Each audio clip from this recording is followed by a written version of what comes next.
दोस्तों नमस्कार, स्वागत है आपका अपने YouTube चैनल पर।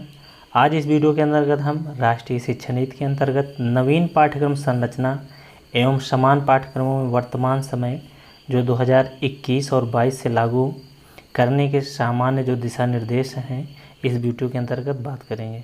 अब इसके अंतर्गत विषय कैसे चुनना है और क्या फ़ायदा होगा इसका, UG PG के जो छात्र हैं उनको इस समय जो इस प्रणाली से नहीं है उनके लिए क्या गाइडलाइन है और किस प्रकार के प्रश्न पत्र आएंगे और प्रैक्टिकल कितने नंबर के होंगे, प्रश्न पत्र कौन से आपके बहुविकल्पी होंगे और कौन से आपके थ्योरेटिकल होंगे, इन सभी का। और ये जो क्रेडिट और ग्रेडिंग प्रणाली है वो किस प्रकार की लागू की जाएगी। इस वीडियो के अंतर्गत जो दिशा निर्देश जारी किए गए हैं ये सभी विश्वविद्यालय के लिए है।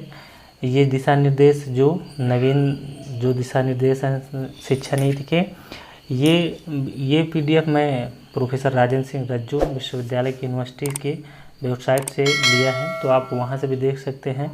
तो आप किसी भी प्रयोग में किसी भी नए नवीनीकरण के अगर आपको पूरा जानना है तो आपको वीडियो को जो है एंड तक ज़रूर देखना पड़ेगा, तभी आप इसकी एक एक चीज़ों को समझ पाएंगे।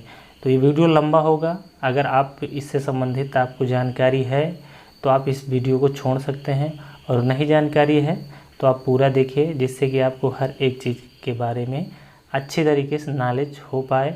और जहाँ भी आपको लगे कि यहाँ नॉलेज कुछ आपको अधिक है तो आप कमेंट्स में ज़रूर कमेंट्स करिए। तो मैं सबसे पहले आपको ये बताता हूँ कि जो ग्रेडिंग प्रणाली है वो किस प्रकार से होगी, क्योंकि बहुत से छात्रों का एक ग्रेडिंग प्रणाली में दिक्कत है। उसके बाद हम जो इसकी जो मेन रूपरेखा है वहाँ से स्टार्ट करेंगे। तो जो ग्रेडिंग प्रणाली है वो किस प्रकार से जो है कार्य करेगी, तो आप यहाँ देखिए कि क्रेडिट और जो ग्रेडिंग प्रणाली है, तो क्रेडिट एवं ग्रेडिंग प्रणाली समस्त विषयों में क्रेडिट एवं ग्रेडिंग प्रणाली लागू होगी। सैद्धांतिक विषय हो तो एक क्रेडिट 1 घंटे के अध्यापन के बराबर होगा, जबकि प्रायोगिक विषय हो तो 1 क्रेडिट 2 घंटों के बराबर होगा। मुख्य एवं गौड़ विषयों के प्रश्न पत्र 4, 5, 6 क्रेडिट होंगे, जबकि अब प्रश्न पत्र वही होंगे, सेमेस्टर वाइज होंगे तो 1, 2, 3, 4, 5, 6। जबकि व्यावसायिक विषयों के प्रश्न पत्र 3 क्रेडिट के होंगे। सह पाठ्यक्रम में शोध परियोजना में कोई क्रेडिट नहीं होगा। 6 क्रेडिट के प्रश्न पत्र की कक्षाएं सत्र में न्यूनतम 90 घंटे होंगी। इस प्रकार 5 क्रेडिट के प्रश्न पत्र की कक्षाएं सत्र में न्यूनतम 75 घंटों की होगी। 4 क्रेडिट के प्रश्न पत्र की कक्षाएं सत्र में न्यूनतम 60 घंटे और 3 क्रेडिट के प्रश्न पत्रों की कक्षाएं सत्र में न्यूनतम 45 घंटे और 2 क्रेडिट के प्रश्न पत्रों की कक्षाएं सत्र में न्यूनतम 30 घंटे की होंगी। तो अब किस प्रकार से लागू होगा, तो इस फॉर्मेट में आप देखिए जो ग्रेडिंग सिस्टम में है, कई बार इस समझ नहीं पाते कि ये लेवल मिला है तो इसमें कौन सी ग्रेडिंग होगी। तो अगर आपका O लेवल मिला है, अगर आपका ग्रेड जो है लेटर ग्रेड जो है आपका O लेवल है, और तो उसका ग्रेड पॉइंट आप समझिए कि 10 है, और ये आउटस्टैंडिंग की आता है, और अंकों की सीमा इसमें 90 से लेकर 100 के मध्य होती है।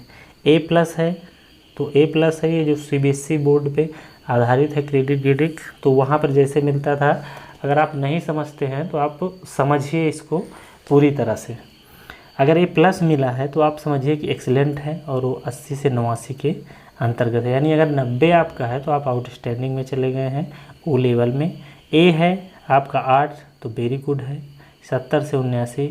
B+ है तो गुड 60 से 69, और B है अगर आपका तो 6 एवरेज यानी 50 to 59, और C आपका है तो एवरेज में है, मतलब B है तो एवब एवरेज है, और C है तो सिर्फ एवरेज में है 40 से 49, और आपका P है तो यानी पास सिर्फ 4, और आपका 35 से 35 से 39, और अगर आपका F है तो समझिए कि आप फेल है 0 से 34, और AB है तो आप समझ लीजिए कि एब्सेंट है। तो ये पूरी ग्रेडिंग प्रणाली है कि जो मिलती है O, A+, A, B+, B, C, P, F और AB, ये है। अब इसमें है SGPA एवं CGPA की गणना किस तरह से की जाएगी, तो इसकी गणना के लिए एक सूत्र है, उस सूत्र के आधार पर आपका SGPA SI जो सिग्मा SI और X GI सिग्मा, ये यहाँ पर आप है CI क्या है, the number of credit of the each course in A semester, और GI the grade point scored by the students in the course. ये आपका जो सेमेस्टर वाइज है और जो आपने जिस सेमेस्टर में जितना कोर्स किया है। अब उसके बाद इनका SI is the SGPA of the it's semester, और CI the total number of credit in the semester, जितने भी आप जो सेमेस्टर में पाए हैं उनका। तो आपका समतुल्य प्रतिशत निकाला जाएगा, जिसमें CGPA × 10 करने के बाद जो आएगा वो उस तरह से परिवर्तित किया जाएगा। अब श्रेणीवार इसमें जो बांटा गया है वो भी आपका सेम है कि विशिष्टता के आधार पर प्रथम श्रेणी 8 अथवा उससे अधिक जिसका CGPA प्राप्त अभ्यर्थी को होगा, और प्रथम श्रेणी आपका 6.50 से अधिक तथा 8 से कम होगा। द्वितीय श्रेणी के 5 से अधिक और 6.5 से कम होगा, और उत्तीर्ण के लिए 4 से अधिक और 5 से कम होगा। तो ये है आपकी जो है ग्रेडिंग प्रणाली। ग्रेडिंग प्रणाली देखते हैं। अब चलते हैं सीधे हम इसके जो मुख्य शुरुआत से हम देखते हैं कि ये किस संदर्भ में कैसे नोटिफिकेशन जारी हो रही है। तो राष्ट्रीय शिक्षा नीति के तहत जो नवीन पाठ्यक्रम है 2021-22 में लागू करने के जो सामान्य दिशा निर्देश है, यहाँ आपको बताया गया है कि जो सामान्य दिशा निर्देश है उसके संबंध में ये सारी जो दिशा निर्देश है उसका पालन किया जाए। उक्त यहाँ से आप इसको देखिए कि उक्त दिशा निर्देश के अनुपालन में प्रक्रम में यदि किसी प्रकार की संशय या दुविधा की स्थिति हो तो उसके संबंध में आप विश्वविद्यालय से मार्गदर्शन प्राप्त कर सकते हैं। तो विश्वविद्यालय से आप मार्गदर्शन भी प्राप्त कर सकते हैं। इसके संबंध में अगर कोई भी संशय आपको रहती है तो आप वीडियो में बने रहिए, एक एक पॉइंट को मैं इस वीडियो के अंतर्गत देखने वाले हैं हम। तो संबंध महाविद्यालयों के हेतु ये जो आपका दिशा निर्देश निकला है उसमें उत्तर प्रदेश के समस्त राज्य निजी विद्यालय तथा महाविद्यालय में जो भी है राष्ट्रीय शिक्षा नीति 2020 के अनुशंसा के अनुरूप नवीन पाठ्यक्रम तैयार किया गया है जो शैक्षणिक सत्र 2021-22 से लागू किया जाना है। तो उत्तर प्रदेश के जो ये पत्रांक संख्या है 13 जुलाई 2021 माननीय कुलपति महोदय द्वारा तो शैक्षणिक सत्र 2021-22 के लिए प्रथम वर्ष प्रथम सेमेस्टर में प्रवेश संबंधी तथा अन्य संबंधित विषयगत बिंदुओं के संदर्भ में सामान्य दिशा निर्देश जारी किए गए हैं। सामयिक आवश्यकताओं के दृष्टिगत भविष्य में इन दिशा निर्देशों को संशोधित भी किया जा सकता है। तो अब यहाँ पर जो पहला पॉइंट से शुरू हो जाता है, तो पहला पॉइंट आपका है कि प्रोफेसर राजेंद्र सिंह रज्जू विश्वविद्यालय प्रयागराज में से संबंध सभी समस्त राजकीय अनुदानित एवं वित्त पोषित विद्यालयों पर यह दिशा निर्देश लागू तथा समस्त महाविद्यालयों को इन सभी दिशा निर्देशों का पालन करना अनिवार्य होगा। आपका सेकंड है कि NEP 2020 से संबंधित उच्च शिक्षा परिषद द्वारा निर्देशित नए नियम 21-22 में स्नातक स्तर पर प्रवेशित छात्रों से ही लागू होंगे। स्नातक परास्नातक समस्त पाठ्यक्रमों में सत्र 20-21 तक प्रवेशित छात्रों पर उनके उपाधि प्राप्त करने तक यह नियम लागू नहीं होंगे। तो जो भी पूर्व में अध्ययनरत विद्यार्थियों को यह दिशा निर्देश लागू नहीं होंगे। तो जो पूर्व में हैं उनके जैसी परीक्षाएं चल रही हैं वैसे ही होगा। 2020 के अंतर्गत स्नातक के स्तर पर पाठ्यक्रम वर्तमान सत्र 21-22 से CBSE क्रेडिट एवं ग्रेडिंग प्रणाली पर आधारित होंगे। किस प्रकार से होंगे आपको मैंने यहाँ पहले इसलिए बताया कि बीच में उसका जिक्र है कि अनुभाग संलग्नक 1 संलग्नक 2, तो इसलिए उससे मैंने पहले आपको बता दिया। तो न्यूनतम उसके बाद है न्यूनतम सामान्य पाठ्यक्रम के आधार पर शासन द्वारा उपलब्ध कराए गए स्नातक स्तर के समस्त विषयों के पाठ्यक्रम विश्वविद्यालय की वेबसाइट पर उपलब्ध हैं और वहीं से इसको प्राप्त करें। वर्तमान में स्नातक स्तर पर वार्षिक पद्धति पर संचालित BA, BCom, BSc और BL एवं अन्य का अध्यापन एवं परीक्षा पूर्ववत वार्षिक पद्धति पर ही होगा, जबकि वर्तमान में सेमेस्टर पद्धति पर संचालित पाठ्यक्रमों में अध्यापन एवं परीक्षा पूर्ववत सेमेस्टर पद्धति में ही होगा। आगे आपका है कि प्रवेश में विषय चयन किस प्रकार से किया जाए। सर्वप्रथम विद्यार्थी महाविद्यालय में संकाय का चुनाव करें और अपने स्तर पर प्रवेश पर ही करेगा। महाविद्यालय उपलब्ध सीटों के अनुसार आपका प्रवेश करेगा। विद्यार्थी मुख्य 3 विषयों का चुनाव किया जाएगा। अगर आपने पिछली वीडियो नहीं देखी है तो उसमें भी मैंने इन विषयों को किस प्रकार से चुनना है बताया, लेकिन यहाँ पर आप पूरी तरह से यहाँ पर देख लीजिए। उसके बाद है कि मुख्य विषय उनके चुने गए संकाय से होंगे। तीसरा मुख्य विषय संकाय अथवा दूसरे संकाय से ले सकता है संलग्नक 1। अब इसके संबंध में आपको आगे मिलेगा कि संलग्नक 1 क्या है, तो आप उसका इंतजार करिए।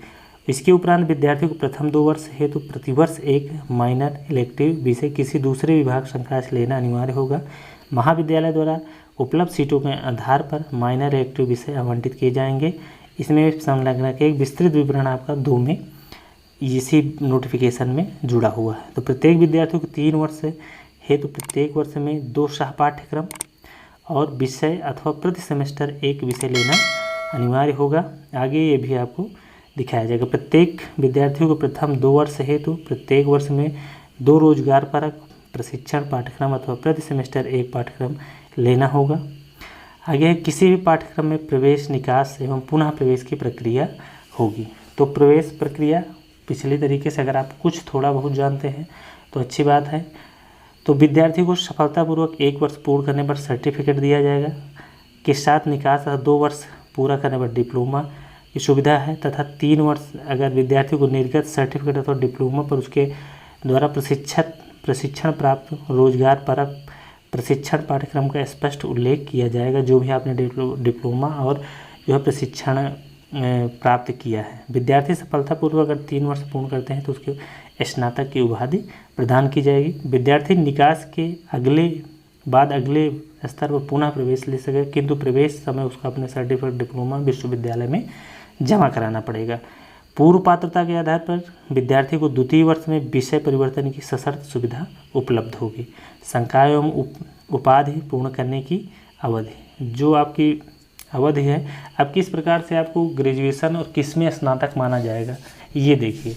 तो विद्यार्थी जिस संकाय में सफलतापूर्वक 3 वर्ष पूर्ण करने पर न्यूनतम 60% क्रेडिट प्राप्त करता है, उसी में उसको स्नातक की उपाधि प्रदान की जाएगी। आपने जैसे 3 सब्जेक्ट लिया है, 3 सब्जेक्टों में से अगर आपको लगा कि जो आपका ऑप्शनल सब्जेक्ट है उसमें आपने 60% मार्क किया, तो आपको स्नातक उसी सब्जेक्ट से मिलेगी जिसमें 60% आपका होगा। यदि विद्यार्थी 3 वर्ष में किसी एक संकाय में न्यूनतम 60% क्रेडिट प्राप्त नहीं कर पाता तो उसे बैचलर ऑफ लिबरल एजुकेशन की उपाधि दी जाएगी, तथा वह उन विषयों में स्नातकोत्तर कर सकेगा जिसमें स्नातक स्तर पर किसी भी विषय की पूर्व पात्रता की आवश्यक शर्त नहीं होगी। राष्ट्रीय शिक्षा नीति 2020 के संदर्भ में विद्यार्थी को प्राप्त होने वाले अन्य सुविधाएं हैं आपको विद्यार्थी मान्यता प्राप्त संस्थाओं में CGU शिक्षा मंत्रालय भारत सरकार द्वारा अनुमन्य सीमा 20% तक क्रेडिट ऑनलाइन कोर्स के माध्यम से प्राप्त कर सकेंगे, तथा उनके अनुपात में कोर्स विषय छोड़ सकेंगे। ऑफलाइन विषय चयन करने की सुविधा माइनर इलेक्टिव विषय पर भी लागू होगी। अर्जित किए गए क्रेडिट उपयोग विद्यार्थी सिर्फ एक बार कर सकेगा। एक बार किसी क्रेडिट का प्रयोग करने के बाद दूसरी बार आप उसका प्रयोग नहीं कर सकते हैं, यानी आप किसी भी संस्थान में अगर आप उसका प्रयोग किए हैं तो फिर दोबारा आप वो नहीं कर सकते। उपरोक्त शासनादेश के अनुसार उक्त संरचना मूल अनुपयुक्त विज्ञान, कला, वाणिज्य, प्रबंधन एवं कृषि संकायों पर लागू होंगे, तथा निम्न बिंदुओं पर प्रमुखता से ध्यान देना होगा।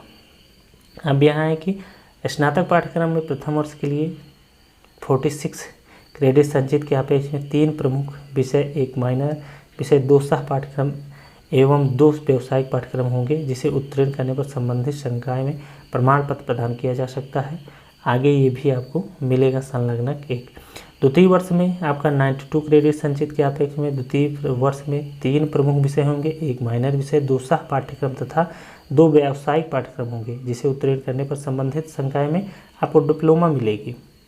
उसके बाद तृतीय वर्ष में 132 क्रेडिट संचित के सापेक्ष में इस वर्ष 2 प्रमुख विषय, 2 सहपाठ तथा 2 माइनर रिसर्च प्रोजेक्ट होंगे, जिसे उत्तीर्ण करने पर आपको उसी संबंधित संकाय में स्नातक की उपाधि प्रदान की जाएगी। ये संलग्नक 1। राष्ट्रीय शिक्षा नीति 2020 के प्रावधान के आलोक में उच्च शिक्षा विभाग उत्तर प्रदेश शासन द्वारा प्रस्तावित न्यूनतम समान पाठ्यक्रम बोर्ड ऑफ स्टडीज़ के माध्यम से स्वीकृत किया जा चुका है, तथा उसका अनुमोदन विद्या परिषद के द्वारा भी किया जा चुका और सभी पाठ्यक्रम विश्वविद्यालय की वेबसाइट पर उपलब्ध है। 3 वर्षीय स्नातक पाठ्यक्रम अधिकतम 6 वर्ष तक पुनः प्रवेश, निकास एवं पुनः प्रवेश की व्यवस्था होगी। अधिकतम अवधि समाप्त होने में किसी भी अवस्था में पुनः प्रवेश नहीं दिया जाएगा। यानी जैसे आप कमेंट्स करते रहते कि हमारा इस पेपर छूट गया, मुझे 2 साल हो गया, 3 साल हो गया, और मैं क्या करूं, तो आप समझिए कि आप 6 वर्ष तक पुनः प्रवेश निकासी की पूरी व्यवस्था इसमें है। आगे है कि माइनर इलेक्टिव विषय का चयन किस प्रकार से करें। तो माइनर और इलेक्टिव कोर्स किसी भी मुख्य विषय का एक प्रश्न पत्र होगा। माइनर इलेक्टिव प्रश्न पत्र छात्र को किसी भी संकाय से लेना होगा। इसके लिए किसी भी पूर्व पात्रता की आवश्यकता नहीं है। बहुशक सुनिश्चित के लिए स्नातक स्तर पर माइनर इलेक्टिव प्रश्न पत्र पर सभी छात्रों किसी भी चौथे विषय उसके द्वारा लिए गए 3 मुख्य विषयों के अतिरिक्त से लेना होगा। जो आपका 3 विषय है, 2 विषय और एक अन्य संकाय से, और ये चौथे विषय के रूप में होगा। विद्यार्थी को स्नातक के प्रथम एवं द्वितीय वर्ष में माइनर इलेक्टिव विषय एक माइनर प्रश्न पत्र प्रतिवर्ष लेना अनिवार्य होगा। महाविद्यालय उपलब्ध सीटों के आधार पर माइनर विषय के प्रश्न पत्रों को आवंटित कर सकता है। तृतीय वर्ष में माइनर इलेक्टिव प्रश्न पत्र अनिवार्य नहीं है, 2 वर्ष तक के। विद्यार्थी अपनी सुविधा में से सत्र में उपलब्ध प्रश्न पत्रों में से कोई एक माइनर इलेक्टिव प्रश्न पत्र के रूप में चुनाव कर सकता है। माइनर इलेक्टिव प्रश्न पत्र का चुनाव संस्थान में संचालित मुख्य विषय के प्रश्न पत्रों से किया जाएगा। चुने हुए माइनर प्रश्न पत्र की कक्षा संकाय में संचालित उसी कोर्स की कक्षाओं के साथ ही होगी तथा उसकी परीक्षा भी उसी के साथ कराई जाएगी। अब आएगी कि स्नातक प्रथम सेमेस्टर प्रथम वर्ष में प्रवेश हेतु विषय वर्ग संकाय के लिए पूर्ण पात्रता। तो विज्ञान वर्ग के विषयों में से इंटरमीडिएट करने वाले छात्र स्नातक स्तर पर विज्ञान संकाय, कला संकाय तथा कृषि संकाय के अंतर्गत प्रवेश प्राप्त करने के लिए एलिजिबल होगा। आप किसी भी सब्जेक्ट उसमें होंगे, स्नातक हैं तो आप स्नातक भी नहीं कहीं भी जा सकते हैं। किंतु यदि छात्र इंटरमीडिएट स्तर पर विज्ञान वर्ग के अंतर्गत गणित विषय लिया है तो वह वाणिज्य संकाय के अंतर्गत भी प्रवेश प्राप्त करने योग्य हो जाता है। यानी अगर आपने गणित लिया है इंटर में तो आप वाणिज्य में भी आप प्रवेश ले सकते हैं। कला वर्ग के विषय में इंटरमीडिएट करने के बाद छात्र स्नातक स्तर पर कला संकाय के अंतर्गत प्रवेश प्राप्त करने के लिए एलिजिबल होगा। किंतु यदि छात्र इंटरमीडिएट स्तर कला वर्ग के अंतर्गत अर्थशास्त्र अथवा गणित विषय लिया है तो वह वाणिज्य संकाय के अंतर्गत प्रवेश प्राप्त करने के योग्य होगा। यानी कि आप बीकॉम में आप ले सकते हैं अगर आपके पास अर्थशास्त्र या गणित सब्जेक्ट है। वाणिज्य वर्ग के विषय में इंटरमीडिएट करने वाला छात्र स्नातक स्तर वाणिज्य संकाय तथा कला संकाय के अंतर्गत प्रवेश पाने के लिए एलिजिबल होगा। कृषि वर्ग के विषयों से इंटरमीडिएट करने वाला छात्र स्नातक स्तर कृषि संकाय तथा कला संकाय के अंतर्गत प्रवेश प्राप्त करने के लिए एलिजिबल होगा। तो ये बहुत ही इम्पॉर्टेंट पॉइंट है। ये आप अगर अभी शुरू कर रहे हैं तो आपके लिए तो ज़रूरी है ही, लेकिन आप पीछे आने वालों के लिए भी आपको जो पूरी जानकारी होनी चाहिए कि किस प्रकार से विषय चयन होगा, कौन से सब्जेक्ट वाले किस में आप ले सकते हैं। तो अगर आप यहाँ तक अगर वीडियो देखे हैं तो आगे भी देखिए जिससे कि सारी चीज़ें हमको क्लियर हो जाए। अब यहाँ बताया गया कि व्यावसायिक वर्ग के विषयों से इंटरमीडिएट करने वाला छात्र जो व्यावसायिक से है ट्रेड होता है जैसे इलेक्ट्रॉनिक, ऑटोमोबाइल, ये सारे चीज़ करने वाला छात्र के स्नातक स्तर कला संकाय के अंतर्गत प्रवेश प्राप्त करने के लिए पात्र होगा। यानी कि जो कला संकाय होगा उसी में वो प्रवेश जो है पा सकेगा। समस्त पाठ्यक्रमों हेतु विषय संयोजन स्नातक प्रथम वर्ष प्रथम सेमेस्टर में प्रवेश हेतु संदर्भ के समय विषय संयोजन की व्यवस्था पूर्ववत होगी। अनिवार्य सह पाठ्यक्रम होंगे। जो अनिवार्य सह पाठ्यक्रम है आपको वहाँ बताया गया रहा। तो अनिवार्य सह पाठ्यक्रम यह वार्षिक प्रणाली हेतु ये है आपका अनिवार्य सह पाठ्यक्रम। प्रथम वर्ष में भोजन, पोषण और स्वच्छता, प्राथमिक चिकित्सा और स्वास्थ्य। द्वितीय वर्ष में मानव मूल्यों का पर्यावरण अध्ययन, शारीरिक शिक्षा और योग। तृतीय वर्ष में विश्लेषणात्मक क्षमता और डिजिटल जागरूकता, संरचना कौशल और व्यक्तित्व विकास। उसके बाद आपका अनिवार्य सह पाठ्यक्रम जो वहाँ पर आपको बताया जा रहा था, तो प्रथम सेमेस्टर में भोजन, पोषण और स्वच्छता। उसके बाद द्वितीय सेमेस्टर में प्राथमिक चिकित्सा और स्वास्थ्य। तृतीय सेमेस्टर में है मानव मूल्य और पर्यावरण अध्ययन। चतुर्थ सेमेस्टर में शारीरिक योग शिक्षा और योग। और पंचम सेमेस्टर में विश्लेषणात्मक क्षमता और डिजिटल जागरूकता। और छठवें सेमेस्टर में है कि संचार कौशल और व्यक्तित्व विकास। ये हैं। आगे आपका आ जाता है कि कौशल विकास रोजगार पाठ्यक्रम किस प्रकार से है, तो आपके किस प्रकार से होंगे कौशल विकास कार्यक्रम। तो इनमें पाठ्यक्रमों के संदर्भ महाविद्यालय के स्तर पर विभाग के अनुसार 22/2000 के अनुक्रम में कार्यवाही अपेक्षित है। कौशल विकास रोजगार एक प्रशिक्षण पाठ्यक्रमों के संबंध में महाविद्यालय उपरोक्त संदर्भित पत्र में निर्दिष्ट व्यवस्था के अतिरिक्त जिले के पॉलिटिकल, ITI अथवा अन्य समकक्ष राजकीय प्रशिक्षण संस्थान से अनुबंध पत्र हस्ताक्षरित कर सकते हैं। हस्ताक्षर अनुबंध की एक प्रति अनुमोदनार्थ विश्वविद्यालय को जमा करनी होगी। शासन के उपरोक्त संदर्भित पत्र में निर्दिष्ट व्यवस्था के अतिरिक्त महाविद्यालयों से यह अपेक्षा की कि अपने परिसर में न्यूनतम एक विशेषज्ञ युक्त कौशल विकास का क्लस्टर विकसित करें और छात्रों को इसका व्यापक लाभ प्रदान करने के लिए अपने निकट के महाविद्यालय से कौशल विकास के संबंध में आपका हस्ताक्षरित करें, जिसमें प्रशिक्षण कार्यक्रम संचालित क्रियाविधि हो, स्पष्टता के साथ अंकित हो। चूँकि कौशल विकास स्किल डेवलपमेंट है, वोकेशनल प्रशिक्षण कार्यक्रम के साथ संचालन है, तो महाविद्यालय को शासन स्तर पर किसी प्रकार अनुदान प्रदान नहीं किया जा रहा है। अतः महाविद्यालय इस संबंध में आवश्यक संसाधन के आकलन के उपरांत कौशल विकास संबंधित प्रशिक्षण का शुल्क निर्धारण के अपने आधार पर अपने स्तर में करें। अब उसमें किस प्रकार से आपको चयन करना है, तो आप ये देखिए, वार्षिक प्रणाली में जो स्नातक प्रथम वर्ष के छात्र और द्वितीय वर्ष के छात्र, तो जहाँ पर अनिवार्य है तो बेसिक आप कंप्यूटर एप्लीकेशन, बागवानी, खाद्य प्रशिक्षण और मत्स्य पालन, उसी के साथ आप द्वितीय वर्ष बेसिक आप माइक्रोसॉफ्ट ऑफिस, ऊर्जा प्रबंधन, मृदा एवं जल संरक्षण और पत्रकारिता एवं जन संरचना। आगे आपका है कि इसमें जो है सेमेस्टर प्रणाली में किस प्रकार से है, तो सेमेस्टर प्रणाली में आप देखिए तो सेमेस्टर प्रणाली का जो है, तो प्रथम वर्ष में आपका है, प्रथम सेमेस्टर में बेसिक आप कंप्यूटर एप्लीकेशन, फिर से बागवानी और द्वितीय सेमेस्टर में खाद्य संरक्षण, मत्स्य पालन। इधर आपका सेम जो उधर है वह बड़ी है तृतीय और चतुर्थ सेमेस्टर में है। तो ये सारी चीज़ें हैं जो संलग्नक 2 में हैं। कौशल विकास रोजगार संचालित करेंगे, कौशल विकास रोजगार परक अध्ययन आह्वान और क्रेडिट एवं ग्रेडिंग प्रणाली आपको हमने पहले से समझा ही दिया है। इस यहाँ तक आपको यहाँ पर बता दिया गया है। तो अब यहाँ पर आता है कि परीक्षा एवं मूल्यांकन की व्यवस्था किस प्रकार से की जाएगी। तो परीक्षा एवं मूल्यांकन की व्यवस्था आप देख लीजिए कि स्नातक स्तर पर BA, BCom, BSc, MBA, LLB एवं विश्वविद्यालय द्वारा समय समय पर वार्षिक पद्धति में संचालित हेतु निर्दिष्ट पाठ्यक्रम मूल्यांकन पूर्ववत वार्षिक पद्धति पर ही होंगे, किंतु अतिरिक्त पाठ्यक्रमों की परीक्षा पूर्व की भांति सेमेस्टर पद्धति से ही होंगे। सभी विषयों के प्रश्न पत्र 100 अंक के होंगे, जिनमें क्रेडिट एवं ग्रेडिंग प्रणाली के आधार पर परिवर्तित करके अंक तैयार किए जाएंगे। सभी विषयों की परीक्षा 25% सतत आंतरिक मूल्यांकन एवं 75% बाह्य मूल्यांकन, यानी आपका 75% लिखित परीक्षा और 25% आंतरिक मूल्यांकन के आधार पर की जाएगी। आंतरिक सतत मूल्यांकन उसी शिक्षक के द्वारा किया जाएगा जो उस सत्र में प्रश्न पत्र का अध्यापन करा रहा है। ध्यान रहे कि जिस शिक्षक ने किसी प्रश्न पत्र का अध्यापन नहीं किया है वह उस प्रश्न पत्र का सतत आंतरिक मूल्यांकन नहीं कर सकता। सभी विषयों की लिखित परीक्षाएं होंगी, जबकि अनिवार्य सह पाठ्यक्रम विषय की बहुविकल्पीय आधार पर परीक्षाएं होंगी। सह पाठ्यक्रम विषय की परीक्षा मात्र क्वालिफाइंग प्रकार की होगी। इसके अतिरिक्त त्रिवर्ष में लघु शोध परीक्षा भी क्वालिफाइंग प्रकार की होगी, यानी आपको इसको पास करना यह है कि क्वालिफाई ही सिर्फ करना है। विश्वविद्यालय भविष्य में इन सभी चीज़ों को अपना इसमें सभी पूर्ण अधिकार रखता है कि कुछ परिवर्तन कर सकता है। ये आपका है कि स्नातक वार्षिक कार्यक्रम संरचना किस प्रकार से बनाई गई है।